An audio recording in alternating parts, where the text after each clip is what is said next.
अलैकुम सलातुनिया रसूल अलैकुम सलामुनिया हबीब अलैकुम हज़ारा जिब्राइल दरबशा बाहर हक सुए गरीबा एक नज़र सलातुनिया रसूल सलामुनिया हबीब अलैकुम। हे আমার ভাইও, আল্লাহর একটা হক হলো শিরক বিহীন ভাবে আল্লাহর ইবাদত করা, আল্লাহর দাসত্ব করা, আল্লাহর গোলামি করা। এটা আল্লাহর হক। এই আল্লাহর হকের পরে বান্দার একটা হকের কথা আল্লাহ উল্লেখ করেছেন, ওয়া বিল ওয়ালিদাইনি ইহসানা। মা বাবার সাথে ভালো ব্যবহার করো, মা বাবার সেবা যত্ন করো, মা বাবার খোঁজ খবর রাখো।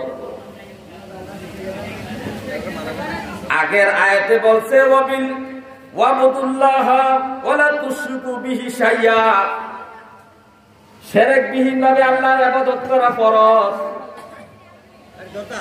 এই আল্লাহর হকের পরে আল্লাহ বান্দার হকের কথা বলতেছেন, ওয়া বিল ওয়ালিদাইনি ইহসানা, মা বাবার সাথে ভালো ব্যবহার করো। তাহলে এটা বান্দার হক, মা বাবার হক। সন্তান তার মা বাবার সাথে ভালো ব্যবহার করবে, এটা মা বাবার হক। যদি সন্তান মা বাবার সাথে ভালো ব্যবহার না করে, তাহলে মা বাবার হক নষ্ট করেছে সন্তান। এই হকের জন্য অনেক সন্তান জাহান্নামে যাবে।